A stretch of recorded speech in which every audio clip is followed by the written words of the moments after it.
Assalamualaikum warahmatullahi wabarakatuh. Selamat siang semuanya.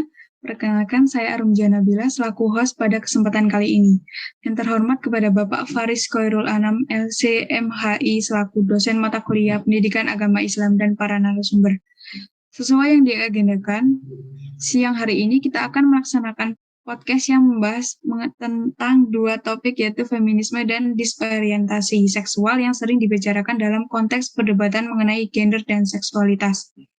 Dalam perspektif Islam, keduanya juga merupakan topik yang kompleks dan memerlukan pemahaman yang mendalam. Karena itu, saya telah mengundang 4 narasumber untuk berdiskusi membahas topik tersebut. Akita Nisrina Maliha sebagai narasumber pertama, Azizah Safa Fahriza sebagai narasumber kedua, Nagita Rizky Salsabila sebagai narasumber ketiga, dan Sofia Zahra Anas sebagai narasumber keempat. Sebelum membahas lebih dalam, kita harus tahu pengertiannya dulu. Menurut kalian, apa sih feminisme itu? Jadi kalau menurut saya, feminisme itu merupakan gerakan sosial dan politik yang bertujuan untuk mencapai kesetaraan gender dan hak-hak perempuan yang sama dengan laki-laki. Feminisme ini berjuang melawan diskriminasi dan juga ketidakadilan terhadap perempuan dalam berbagai bidang seperti pendidikan, pekerjaan, politik, dan juga budaya. Jadi intinya feminisme ini tentang memperjuangkan hak-hak perempuan untuk memiliki kendali atas tubuh mereka sendiri, untuk memutuskan sendiri mengenai kehamilan, untuk mendapatkan pekerjaan yang setara dengan laki-laki, dan juga untuk memperoleh pengakuan atas karya dan juga kontribusi mereka dalam berbagai bidang. Bagaimana sih sejarah singkat dari feminisme? Jadi sejarah feminisme itu dimulai dari abad ke-18 dan ke-19 dengan gerakan yang dikenal sebagai feminisme pertama. Pada saat itu para aktivis feminis berjuang untuk hak suara perempuan dan kesetaraan hukum di hadapan hukum. Pada awal abad ke-20, gerakan feminisme berkembang lebih lanjut dengan fokus pada isu-isu seperti hak-hak reproduksi dan hak-hak pekerjaan. Selama periode ini, banyak organisasi feminis yang didirikan di seluruh dunia, dan para aktivis feminis terus berjuang untuk perubahan sosial yang lebih besar. Lalu, pada tahun 1960-an dan 1970-an, gerakan feminisme kedua berkembang, yang menekankan pentingnya pengalaman perempuan dan penekanan pada isu-isu seperti kekerasan terhadap perempuan dan pekerjaan yang tidak dibayar. Gerakan ini juga melihat berkembangnya teori feminis yang membahas tentang bagaimana seksisme dan dominasi maskulin mempengaruhi kehidupan perempuan dan bagaimana mengubahnya. Sejak saat itu, gerakan feminisme terus berkembang dan beradaptasi dengan zaman. Feminisme juga telah menjadi lebih inklusif dengan pengakuan bahwa keadilan gender melampaui perjuangan perempuan putih heteroseksual dan juga memperjuangkan hak-hak kelompok minoritas seperti perempuan kulit hitam, LGBT, dan orang-orang cacat.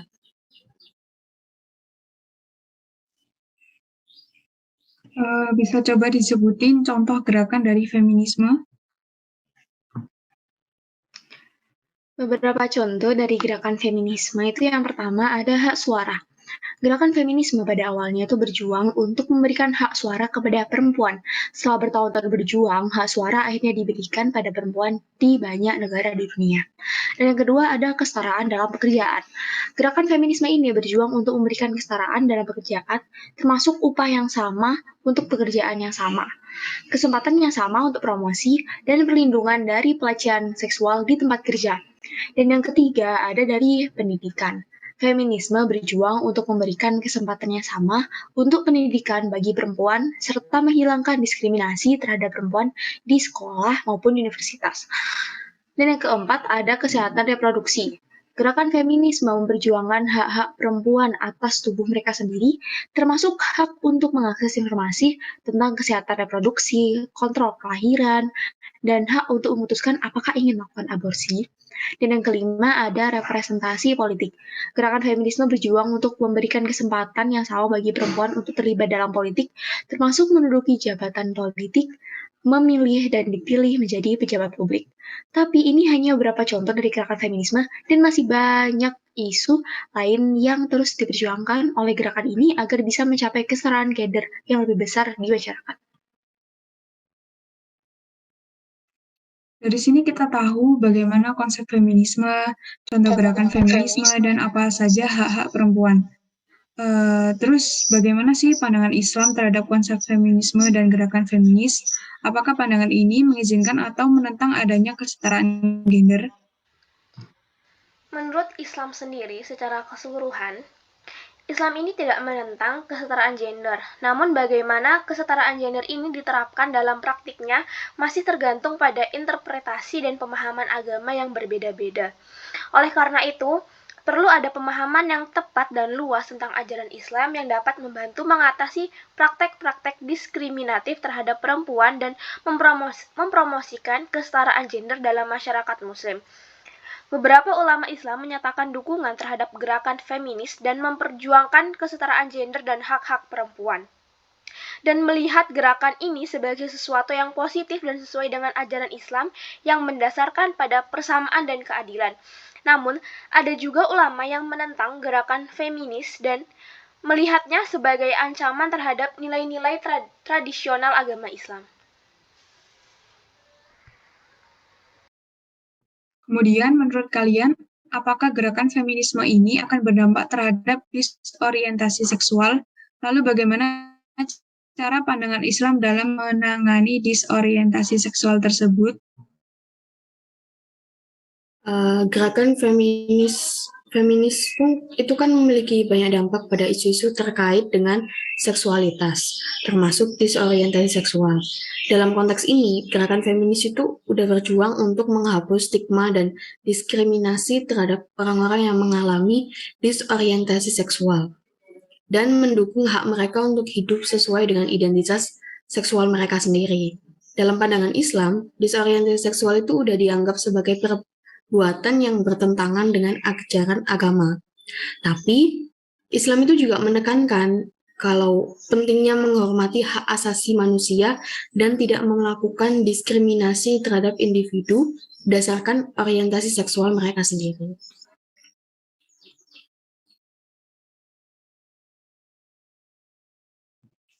Perlu diketahui juga bahwa disorientasi seksual adalah kondisi psikologis dan emosional yang kompleks dan multifaktorial.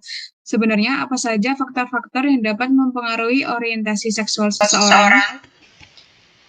Jadi, ada beberapa faktor yang dapat mempengaruhi orientasi seksual seseorang. Yang pertama ada faktor biologis. Faktor biologis ini bukti bahwa orientasi seksual seseorang dapat dipengaruhi oleh faktor biologis seperti genetika dan hormon.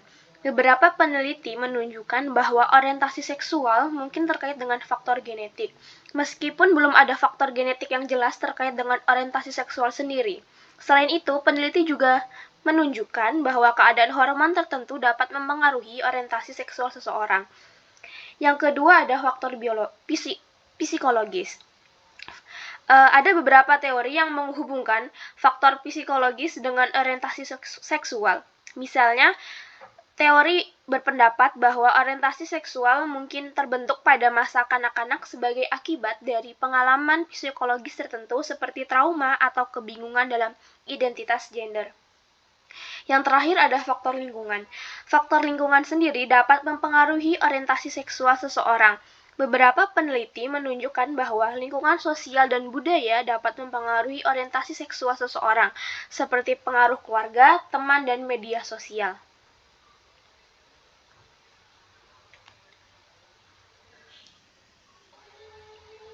Lalu apa yang bisa dilakukan oleh umat muslim untuk mengatasi disorientasi seksual dalam masyarakat? Jadi disorientasi seksual ini kan masalah yang kompleks dan harus dihadapi oleh umat muslim. Nah, ada beberapa cara, diantaranya itu dengan menjaga kesucian hati dan juga pikiran, dengan menghindari tontonan ataupun konten yang tidak pantas, serta menghindari pergaulan bebas. Juga bisa dengan meningkatkan pengetahuan dan pemahaman agama, terutama dengan mempelajari ajaran-ajaran Islam tentang seksualitas dan hubungan antara laki-laki dan perempuan. Juga bisa dengan menjaga hubungan yang sehat dengan pasangan dan berkomunikasi dengan baik mengenai kebutuhan dan harapan masing-masing. Bisa juga dengan mencari bantuan dari ahli kesehatan atau konselor yang berpengalaman dalam menangani masalah disorientasi seksual. Dalam mengatasi disorientasi seksual ini, penting bagi umat muslim untuk memperkuat iman dan juga kepatuhan terhadap ajaran agama, serta berusaha untuk memperbaiki perilaku dan pikiran. Apakah terdapat perbedaan antara pandangan Islam dan pandangan feminisme terkait dengan disorientasi seksual? Jika ada, apa sih perbedaannya dan bagaimana cara menyelesaikannya? Iya, ada. Feminisme dan Islam memiliki pandangan yang berbeda terkait dengan disorientasi seksual. Feminisme menganggap bahwa setiap orang memiliki hak untuk menentukan orientasi seksualnya sendiri dan bahwa tidak ada yang salah dengan orientasi seksual yang berbeda dari heteroseksualitas. Sementara itu, Islam menganggap bahwa hubungan seksual hanya boleh dilakukan antara suami dan istri yang sah dalam pernikahan dan melarang hubungan seksual di luar pernikahan. Perbedaan pandangan ini dapat diselesaikan dengan menghargai pandangan masing-masing pihak dan mencari titik temu yang dapat diterima secara bersama.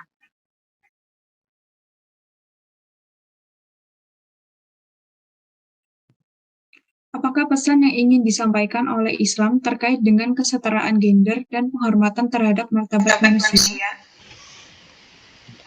Dalam Islam sendiri, kesetaraan gender ini diperbolehkan dan diakui sebagai kodrat manusia yang diciptakan oleh Allah Subhanahu wa Ta'ala. Laki-laki dan perempuan sama-sama sebagai hamba dan memiliki kedudukan yang sama di mata Allah Subhanahu wa Ta'ala. Perempuan dan laki-laki memiliki hak yang sama dalam mendapatkan pendidikan, bekerja, dan berpartisipasi dalam kegiatan sosial. Islam juga memandang bahwa perempuan dan laki-laki memiliki peran dan tanggung jawab yang sama dalam membangun masyarakat yang baik dan bermanfaat bagi semua orang. Namun, kesetaraan gender tidak berarti bahwa perempuan harus menjadi pemimpin dalam segala hal. Dalam Islam sendiri, perempuan dan laki-laki memiliki persamaan sempurna dan sama-sama bisa beristiqomah dan juga bisa setara dalam mempertanggungjawabkan perbuatannya dalam pendidikan dan serta dalam melakukan transaksi secara mandiri. Penghormatan terhadap martabat manusia juga menjadi pesan penting dalam ajaran Islam. Dalam Al-Quran, Allah Subhanahu wa Ta'ala menjelaskan bahwa manusia diciptakan dengan tujuan untuk beribadah kepadanya dan untuk saling menghormati. Dalam surah Al-Hujurat ayat 13, Allah Subhanahu wa Ta'ala berfirman, "Hai manusia, sesungguhnya kami menciptakan kamu dari seorang laki-laki dan seorang perempuan dan menjadikan kamu berbangsa-bangsa dan bersuku-suku, supaya kamu saling kenal-mengenal. Sesungguhnya orang yang paling mulia di antara kamu di sisi Allah ialah orang yang paling takwa di antara kamu. Sesungguhnya Allah Maha mengetahui lagi Maha mengenal." Penghormatan terhadap martabat manusia juga terkait dengan perlindungan terhadap hak-hak asasi manusia. Dalam ajaran Islam sendiri, individu memiliki hak untuk dihormati, dilindungi, dan diberi kesempatan untuk memperjuangkan hak-hak mereka. Penghormatan terhadap martabat manusia juga mencakup upaya untuk menghindari perilaku yang merendahkan martabat seseorang, seperti pelecehan, diskriminasi, dan kekerasan. Dalam rangka mempraktikkan pesan-pesan ini, Islam mendorong umatnya untuk memperjuangkan kesetaraan gender dan penghormatan terhadap martabat manusia dengan cara yang bijaksana dan terhormat. Bagaimana Islam memandang peran dan tanggung jawab laki-laki dalam mengatasi disorientasi seksual? Dalam Islam sendiri, laki-laki itu memiliki tanggung jawab besar dalam mengatasi disorientasi seksual. Dalam hal ini, karena dalam Islam itu laki-laki dianggap sebagai pemimpin keluarga dan bertanggung jawab atas keselamatan dan kesejahteraan keluarga, termasuk dalam hal kehidupan seksual. Islam menegaskan bahwa hubungan seksual hanya boleh dilakukan dalam pernikahan antara suami dan istri yang sah, jadi segala jenis hubungan seksual yang di luar pernikahan dianggap sebagai tindakan yang melanggar agama dan dapat menyebabkan dampak buruk bagi individu dan masyarakat. Laki-laki sendiri dituntut untuk memahami nilai-nilai Islam dan menghindari perilaku yang bertentangan dengan ajaran Islam. Bagaimana pandangan Islam terhadap peran perempuan dalam lingkungan sosial yang mengalami disorientasi seksual? Jadi kan dalam pandangan Islam itu perempuan itu punya peran yang penting buat mengatasi masalah disorientasi seksual dalam lingkungan sosial. Islam itu juga mengajarkan bahwa perempuan itu harus dihormati dan diperlakukan secara adil dalam semua aspek kehidupan, termasuk dalam menangani masalah disorientasi seksual. Perempuan itu juga punya kemampuan untuk memberikan dukungan moral dan emosional kepada mereka yang mengalami masalah disorientasi seksual, baik itu anggota keluarga, teman, atau masyarakat. Islam itu juga mengajarkan bahwa semua orang harus diperlakukan dengan adil dan tidak diskriminatif, termasuk orang-orang yang mengalami disorientasi seksual. Sebagaimana perempuan Muslim, kita tuh harus memperlakukan orang lain dengan penuh kasih sayang, kebijakan, dan pengertian, serta menghormati hak-hak setiap orang untuk hidup sesuai dengan orientasi seksual mereka sendiri. Namun, perempuan Muslim itu juga harus memahami batasan-batasan moral dan etika Islam, dan tidak terlibat dalam perilaku yang bertentangan dengan ajaran agama, termasuk perilaku seksual di luar nikah. Dalam hal ini, perempuan Muslim itu dapat memainkan peran penting dalam memberikan dukungan moral dan spiritual kepada mereka yang membutuhkan, serta membantu mereka untuk kembali ke jalan yang benar dan sesuai dengan ajaran agama. Kita itu juga bisa membangun kesadaran dan edukasi di kalangan masyarakat tentang masalah disorientasi seksual dengan cara mengatasi stigmatisasi dan diskriminasi terhadap orang-orang yang mengalami masalah tersebut.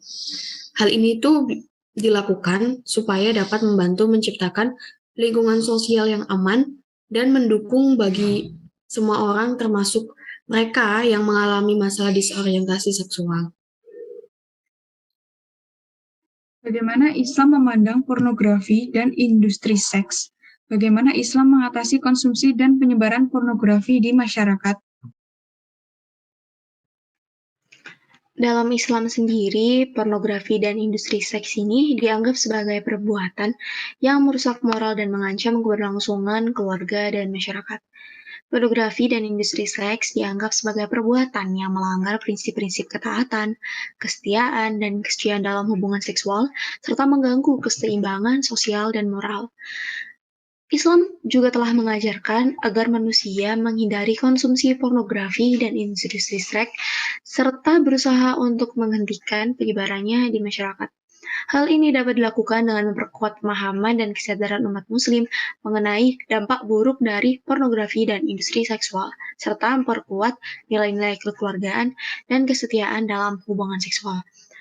Islam juga menekankan pentingnya memperkuat nilai-nilai moral dan spiritual di dalam masyarakat untuk mencegah penyebaran pornografi dan industri seks. Hal ini dapat dilakukan dengan memperkuat pendidikan moral dan agama di sekolah, keluarga, dan masyarakat, serta menghimbau masyarakat untuk hidup dalam kesucian dan keberhasilan moral. Selain itu, Islam juga menegaskan bahwa pornografi dan industri seks harus dihentikan melalui tindakan hukum yang tegas dan adil. Masyarakat Muslim harus menghormati hukum yang berlaku dan berusaha untuk mencegah penyebaran pornografi dan industri seks dengan melaporkan kegiatan yang melanggar hukum kepada pihak yang berwenang. Dalam praktiknya, masyarakat Muslim dapat mengatasi konsumsi dan penyebaran pornografi dengan cara-cara seperti memblokir situs-situs pornografi, memperkuat pemahaman mengenai dampak buruk dari pornografi dan industri seks tentunya, serta memperkuat nilai-nilai moral dan agama di dalam masyarakat. Selain itu, pemerintah juga dapat melakukan tindakan-tindakan hukum dan pengawasan terhadap penyebaran pornografi dan industri seks, serta menyediakan program-program rehabilitasi bagi mereka yang telah terjerumus dalam perbuatan tersebut. Bagaimana sih Islam mengatasi stigmatisasi dan diskriminasi terhadap orang-orang yang mengalami disorientasi seksual dalam masyarakat Muslim? Jadi, dalam pandangan Islam, semua manusia itu harus diperlakukan dengan adil dan sama di mata hukum. Tidak ada diskriminasi ataupun perlakuan yang tidak adil yang diperbolehkan dalam agama Islam, termasuk terhadap orang-orang yang mengalami disorientasi seksual. Oleh karena itu, Islam mengajarkan untuk tidak mengekang ataupun memaksa orang yang mengalami disorientasi seksual untuk berubah, namun justru memperjuangkan hak mereka untuk mendapatkan perlindungan dan kesejahteraan di dalam masyarakat. Dalam Islam, perbuatan homoseksual ini kan dianggap sebagai pelanggaran terhadap ajaran agama dan juga dianggap sebagai dosa. Namun, Islam juga mengajarkan untuk tidak menghakimi ataupun merendahkan orang-orang yang mengalami disorientasi seksual. Sebaliknya, Islam mengajarkan untuk memperlakukan mereka dengan cara yang baik, dengan menghormati hak-hak mereka dan juga memberikan bantuan dan dukungan yang diperlukan untuk meningkatkan kesejahteraan mereka. Masyarakat Muslim ini harusnya menghindari stigmatisasi dan juga diskriminasi terhadap orang-orang yang mengalami disorientasi seksual karena hal tersebut bertentangan dengan ajaran Islam. Masyarakat Muslim juga harusnya dapat menerima, menghormati, dan memperlakukan mereka sebagai manusia yang sama dengan hak dan kewajiban yang sama seperti orang-orang yang lainnya.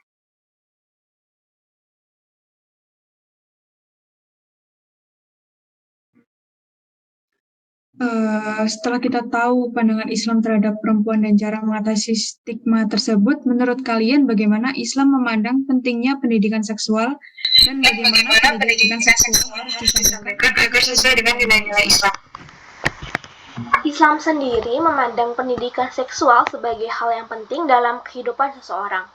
Pendidikan seksual dianggap sebagai bagian dari pendidikan agama secara keseluruhan yang memandang tubuh manusia sebagai amanah dari Allah Subhanahu wa Ta'ala yang harus dijaga, dihormati, dan dimanfaatkan dengan baik. Oleh karena itu, Islam mendorong umatnya untuk mendapatkan pendidikan seksual yang benar dan sehat. Islam memandang pentingnya pendidikan seksual karena seksualitas merupakan aspek penting dalam kehidupan manusia yang memerlukan pemahaman yang benar dan bertanggung jawab.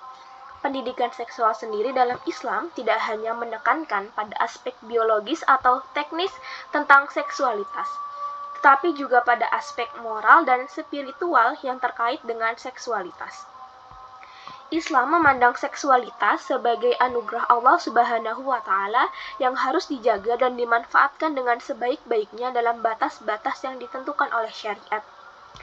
Pendidikan seksual sendiri dalam Islam harus disampaikan dengan memperhatikan nilai-nilai agama dan etika yang berlaku. Dalam Islam, pendidikan seksual harus diawali dengan pendidikan moral dan pendidikan agama. Seperti mengajarkan kebaikan, menjaga diri dari perbuatan maksiat, menghormati hak-hak orang lain, dan lain sebagainya. Kemudian, pendidikan seksual harus disampaikan dengan cara yang santun dan sopan, serta sesuai dengan usia dan tingkat pemahaman anak atau remaja. Pendidikan seksual juga harus mengajarkan tentang tanggung jawab dan akibat dari perilaku seksual yang tidak bertanggung jawab, seperti kehamilan di luar nikah, penyebaran penyakit kelamin, dan lain sebagainya. Pendidikan seksual dalam Islam juga harus mengedepankan nilai-nilai kekeluargaan dan persaudaraan. Islam sendiri mengajarkan pentingnya menjaga kehormatan dan martabat keluarga serta persaudaraan antara sesama manusia, baik sesama muslim maupun dengan sesama manusia lainnya.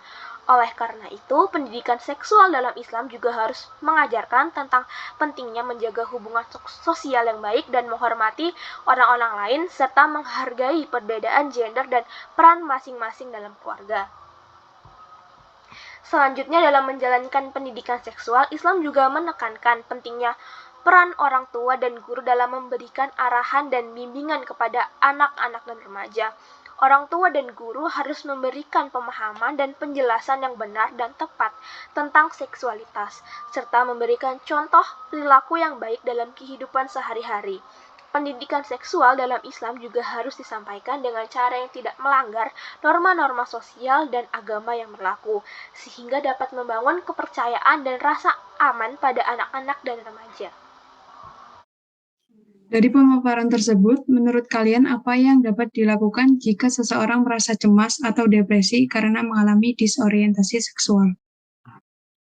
Jadi, jika seseorang itu merasa cemas atau depresi karena mengalami disorientasi seksual, ada beberapa hal yang dapat dilakukan untuk membantu mereka. Yang pertama, itu ada mencari dukungan. Seseorang yang mengalami disorientasi seksual dapat mencari dukungan dari keluarga, teman, atau kelompok dukungan yang sejalan dengan orientasi seksual mereka. Dukungan sosial dapat membantu seseorang merasa lebih diterima dan memperkuat keyakinan diri mereka sendiri. Yang kedua, ada konseling. Konseling ini dapat membantu seseorang yang mengalami disorientasi seksual dalam mengatasi masalah dan agar merasa lebih percaya diri. Konseling juga dapat membantu seseorang itu memperoleh pemahaman yang lebih baik tentang orientasi seksual mereka. Yang ketiga ada terapi. Terapi ini juga membantu seseorang yang mengalami disorientasi seksual dalam mengatasi masalah yang mungkin terkait dengan orientasi seksual mereka, seperti depresi atau kecemasan. Yang keempat ada menjaga kesehatan mental. Seseorang yang mengalami disorientasi seksual perlu menjaga kesehatan mental mereka dengan menghindari stres, merawat diri, mencari cara untuk menghilangkan ketegangan seperti meditasi, yoga, atau olahraga yang lain. 5. Mencari informasi. Seseorang yang mengalami disorientasi seksual juga dapat mencari informasi tentang orientasi seksual mereka sendiri, termasuk tentang bagaimana mereka dapat hidup dengan bahagia dan sehat. Mencari informasi dapat membantu seseorang memperoleh pemahaman yang lebih baik tentang diri mereka sendiri dan mengatasi rasa cemas atau ketidakpastian dari diri mereka sendiri. Penting untuk diingat bahwa setiap orang memiliki perjalanan yang berbeda dan menghadapi disorientasi seksual yang berbeda. Dan penting untuk menghargai perbedaan individual dan memperkuat keberanian dalam merangkul orientasi seksual yang sesuai dengan diri sendiri. Bisa coba diberikan contoh pelanggaran feminisme di Indonesia? Jadi di Indonesia sendiri ini masih terdapat banyak sekali pelanggaran terhadap prinsip-prinsip feminisme. Saya akan memberikan beberapa contoh tentang pelanggaran feminisme yang masih terjadi di Indonesia. Yang pertama, diskriminasi gender dalam pendidikan. Meskipun perempuan dan laki-laki memiliki hak yang sama untuk mendapatkan pendidikan, masih terdapat beberapa sekolah dan institusi pendidikan yang menghambat akses pendidikan perempuan. Selain itu, di beberapa tempat masih terdapat stigma yang menganggap bahwa perempuan tidak perlu mendapatkan pendidikan yang sama dengan laki-laki. Yang kedua, ada kekerasan seksual. Contohnya seperti pemerkosaan, pelecehan seksual, dan perdagangan manusia. Masih menjadi masalah yang serius di Indonesia. Banyak korban kekerasan seksual yang berjenis kelamin perempuan dan juga anak perempuan. Namun seringkali korban tidak mendapat dukungan dan juga perlindungan yang memadai dari pemerintah dan juga masyarakat. Yang ketiga, kekerasan dalam rumah tangga. Kasus kekerasan dalam rumah tangga ini masih banyak terjadi di Indonesia. Perempuan seringkali seringkali menjadi korban kekerasan fisik, psikologis, dan ekonomi dari pasangan atau anggota keluarga lainnya. Namun, masih terdapat stigma dan kecenderungan untuk menyalahkan korban dalam kasus kekerasan dalam rumah tangga ini. Yang keempat, ada diskriminasi di tempat kerja. Meskipun perempuan memiliki hak yang sama untuk bekerja seperti laki-laki, masih terdapat diskriminasi gender di tempat kerja. Beberapa diskriminasi tersebut meliputi gaji yang lebih rendah, kesulitan dalam mendapatkan promosi, dan perlakuan yang tidak adil dari atasan ataupun rekan kerjanya. Yang kelima, ada stereotip gender dalam budaya populer. Di Indonesia, masih terdapat banyak budaya populer seperti iklan, program televisi, dan film yang memperkuat stereotip gender. Hal ini seringkali menyebabkan perempuan dianggap lemah, tidak kompeten, atau hanya cocok dalam peran tradisional sebagai ibu, juga istri. Nah, itu merupakan beberapa contoh pelanggaran feminisme yang masih terjadi di Indonesia. Oleh karena itu, diperlukan upaya yang lebih serius dan berkelanjutan untuk mengatasi pelanggaran-pelanggaran ini dan mendorong kesetaraan gender yang lebih besar di Indonesia.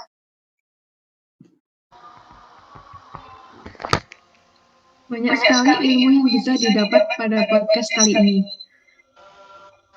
Dapat disimpulkan bahwa laki-laki dan perempuan mempunyai hak dan perlakuan yang sama dalam banyak aspek kehidupan seperti dalam bidang politik, ekonomi, sosial, dan budaya untuk mencapai tujuan dari feminisme yaitu mencapai kesetaraan gender dan hak-hak perempuan. Dalam pandangan Islam, LGBT dianggap sebagai perilaku yang bertentangan dengan ajaran agama.